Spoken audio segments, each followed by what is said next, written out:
जय श्री कृष्ण वैष्णवों। देश विदेश में निवास करने वाले मेरे प्यारे वैष्णव और मेरे खास युवा मित्र, आज हमारा वीडियो नंबर 14। तो वैष्णवों, हमारा अभी यमुनाष्टक का अध्ययन शुरू है। यमुनाष्टक का अनुवाद हम देख रहे हैं। तो हमारे 2 श्लोक पूर्ण हो चुके हैं। आज हम तीसरे श्लोक का अध्ययन करेंगे। तो ये तीसरा श्लोक है, वं भुवन पावनी मधिकतामनेक स्वनैः प्रियाभिरिव सेवितां शुकमयूरहंसादिभिः तरङ्गभुजकङ्कणा प्रकटमुक्तिकावालुका नितंबतटसुंदरी नमत कृष्ण तूर्य प्रियाम। अब हर एक शब्द का भी अपन पहले अर्थ देखेंगे। भुवम माने पृथ्वी, भुवन माने 14 ही भुवन जो माने जाते हैं, वह 14 भुवन। पावनीम माने पवित्र करने वाली, मधिकताम अनेक स्वनेही यानी पधार कर अपने अनेक स्वनेही, स्वनेही माने आवाज़, अनेक प्रकार के आवाज़ों से पधारते हुए अपने आप अनेक प्रकार के आवाज़ों से इस पृथ्वी पर पधारते हुए 14 भुवन को पावन करने वाली।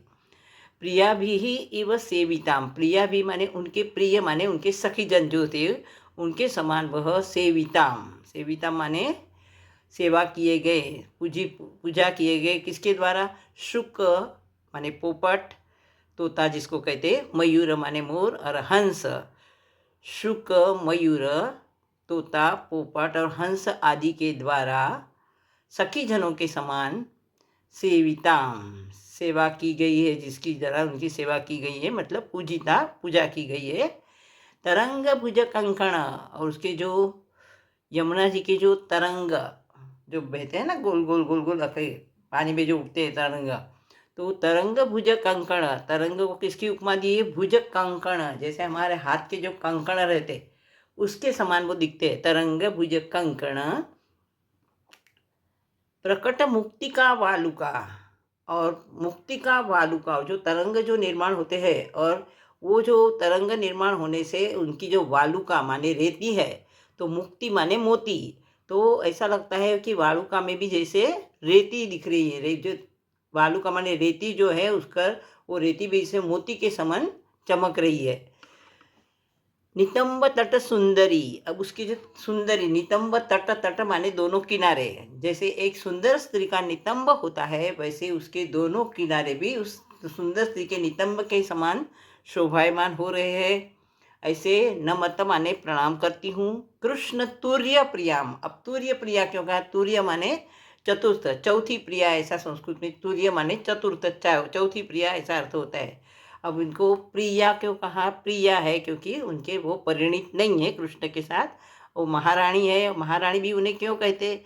क्योंकि कृष्ण जब वासुदेव जी जब कृष्ण को लेकर पधार रहे थे तो अपने यमुना जी ने मार्ग रुका था, और सबसे पहले उनको उनका चरण स्पर्श हुआ था। चरण स्पर्श प्रभु ने करवाया, तभी उन्होंने अपने मार्ग दिया। तो ऐसे समय इसलिए उसको महारानी कहते हैं।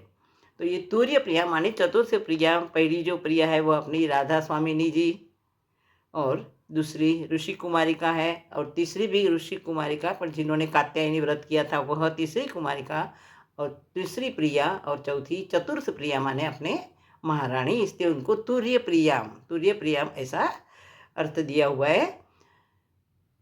नितंब तट सुंदरी नमत कृष्ण तुल्यम, ऐसे कृष्ण भगवान के चतुर्थ प्रिया को मैं नमस्कार करती हूँ। फिर से इसका हम अर्थ देखेंगे।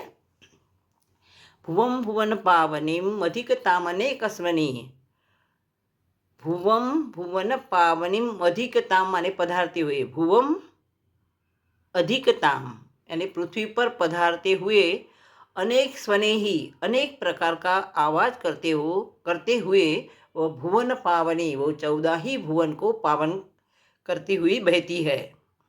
प्रिया भी ही व सेविताम, और जैसे उसके सखीजन जैसे उसकी सेवा करते हैं, उसको पूजा करते हैं, उसी प्रकार शुक मयूर हंसादि भी, तोता, मोर और हंस आदि द्वारा अपने प्रियजनों के समान जिसकी सेवा की गई है, प्रियजन माने सखीजन, तरंग भुज कंकण प्रकट मुक्ति का वालुका। और उसके तरंग भुज, उसके जो तरंग बहरे गोल गोल जो नदी में तरंग उठते हैं ना, जिसको हम कहते तो तरंग भुज कंकण, उसके जो तरंग है वह भी भुज कंकण माने अपने हाथ, भुज माने हाथ, हाथ के कंकण जैसे दिखते हैं वैसे वह उसके जैसे हस्त है। उसको तरंग को, हस्त को तरंग की उपमा दी है, तरंग को हस्त की उपमा दी समझो।